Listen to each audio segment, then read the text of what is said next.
मी हे भांडं घेतलेलं आहे, त्यात पाणी घालून काढते दूध लागू नये म्हणून. ते 1 लिटर फुल फॅट फुल क्रीम दूध घेतलेलं आहे, त्यात आपण तापवूया. हे जाडबुडाचं भांडं घेतलं आहे मी. आपण ढवळून एक दूध गरम केलेलं आहे. आता त्याला पूर्णपणे उकळी आलेली आहे. ते साय सगळी त्याच्यात आपण इन्कॉर्पोरेट केलेली आहे, त्यामुळे मलईयुक्त श्रीखंड तयार होणार आहे. आपण बनवणार गुलकंद श्रीखंड, रोज श्रीखंड. तर फ्रॉम द स्क्रॅच करतोय आपण, चक्का घरी तयार करून करतोय. तर आता हे दूध उकळत आहे. ते 2 टेबलस्पून मिल्क पावडर आहे, म्हणजे पाव कप आहे. एव्हरीडेचं मिल्क पावडर आहे, तुम्ही कुठलीही घेऊ शकता. तर मी हे थंड दुधात मिक्स करते. ह्या टेबलस्पूननी भरून 2 टेबलस्पून आहे आणि पाव कप होते. दूध एक अर्धा कप घेतलेलं आहे, त्यात आपण मिक्स करतो. ते थंड दुधातच मिक्स करून घालायचं आहे, नाहीतर गुठळ्या होतात. तर आपण हे दूध लवकर म्हणजे घट्ट दही जमायला म्हणून हे आपण घालतोय. पण विस्करनी खूप मिक्स करतोय, कारण ते पूर्ण दूध पावडर दुधात मिसळायला पाहिजे, विरघळायला पाहिजे. तर आता हे झालेलं आहे. तर आपण हे आता उकळत्या दुधात घालतोय आणि परत हलवतो. परत त्याला उकळी यायची वाट बघतो आपण आणि मग बंद करणार. कोमट झाल्यावर आपण विरजण लावूया. हे आता दूध वॉर्म झालेलं आहे, तर मी 1 टीस्पून दही घेतलं आहे, ते आपण मिक्स करूया. तर ते आपण आता मिक्स करूया, सगळीकडे दही मिसळू. आता हे झाकून ठेवूया. आता रात्रीचे 11 वाजलेले आहेत, सकाळी 6पर्यंत दही जमेल, 5-6 पर्यंत. मग मी फ्रीजमध्ये टाकेन. हे मी 6 तास विरजण लावलं होतं, नंतर 3-4 तास मी फ्रीजमध्ये ठेवलं. तर किती घट्ट दही झालं आहे बघा. तर आता हे आपण दही फडक्यात घालून त्याचं पाणी काढून घेऊ.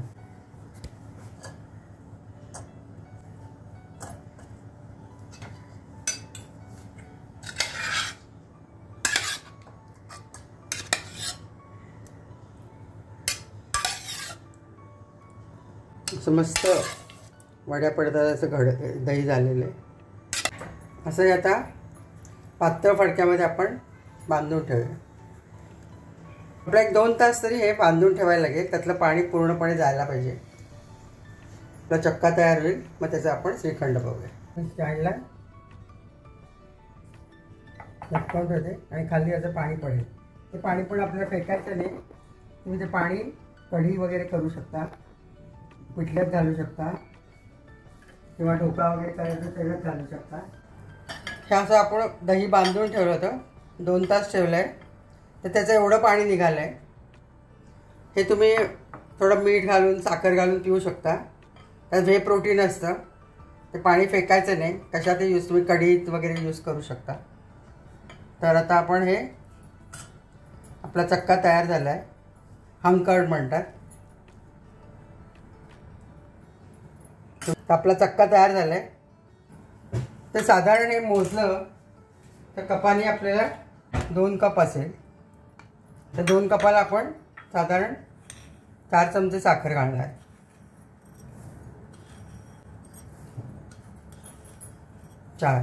आता साखर आणि हे 4 चमचे साखर घातली 2 कपाला. तुम्ही अजून पाहिजे तर अजून घालू शकता.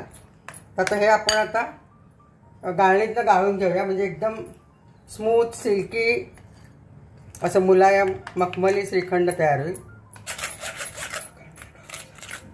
साखर पण विरघळली जाते आणि एकदम स्मूथ टेक्स्चर येतं. ते असं श्रीखंड होतं. साखर तुम्हाला आवडीप्रमाणे कमी जास्त करू शकता. असं हे सगळंच आपण गाळणीतनं गाळून घेणार आहे. तर आता याच्यामध्ये गुलकंद मिक्स करूया. थोडंसं वेलची पावडर अर्धा चमचा, जायफळ. जायफळ श्रीखंडामध्ये मस्त आहे, तुम्ही घालायला पाहिजे, त्याने चांगला फ्लेवर येतो. आता हे रोज श्रीखंड आहे गुलकंदाचं, म्हणून मी 2 चमचे रोज सिरप घालते.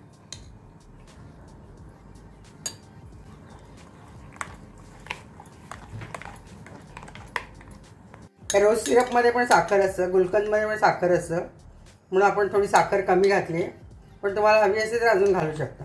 ह्याचा रंग येईल म्हणून मी थोडंसं अजून घालते आणि गोडवा पण येईल.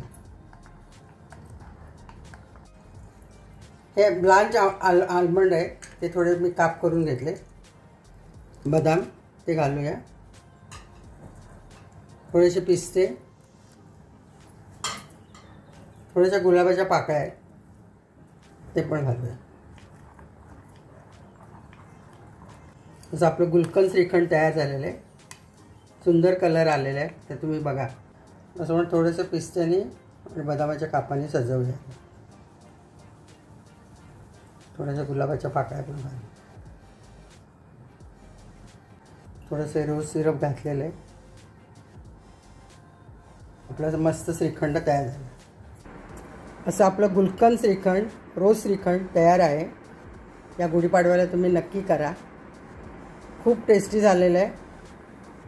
हे थोडी वेगळी डिश आहे, तुम्ही करून बघा. लाईक करा, शेअर करा आणि सबस्क्राईब करा.